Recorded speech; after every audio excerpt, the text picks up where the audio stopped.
বিরক্তিকর কাজ হচ্ছে আনারস কাটা। চলুন দেখা যাক আজকে সহজ পদ্ধতিতে কীভাবে আনারস কাটা যায়। প্রথমে আনারসের ছালগুলোকে তুলে নেবো, ভালো করে ধুয়ে ছুলে নিতে হবে। এরপর আনারসটাকে ওই চোখগুলো তোলার জন্য আমি ছোটো ছোটো করে আনারসটাকে পিস করে নেবো। প্রথমে ওই শিরের যে অংশটি আছে, শিরা সেই অংশটিকে কেটে নেবো। কেটে এবার আপনারা যদি এটা খেতে পছন্দ করেন তাহলে আমার মতন আমি ছোটো ছোটো করে কেটে নেবেন। এরপর আনারসগুলোকে যে কেটে কেটে রেখেছিলাম সেইগুলোকে ছোটো ছোটো পিস করে কেটে নেবো। ছোটো ছোটো পিস করে কেটে নেবার পর এক একটা যে অংশ রয়েছে সেই এক একটা অংশে ছোটো ছোটো করে কেটে নেবো, এতে আনারসটা কাটতে খুব সুবিধা হবে।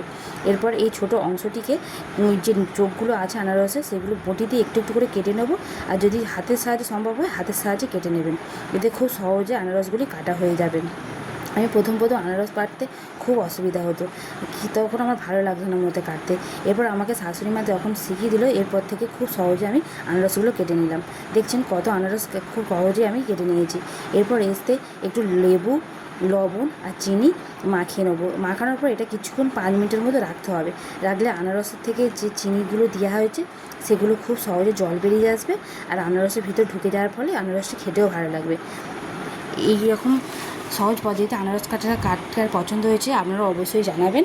আর যদি ভালো লাগে তাহলে অবশ্যই আপনারা চ্যানেলটাকে লাইক করে দেবেন। আপনাদের একটা লাইক আমাকে পরবর্তী ভিডিও বানাতে অনেকটাই সাহায্য করবে।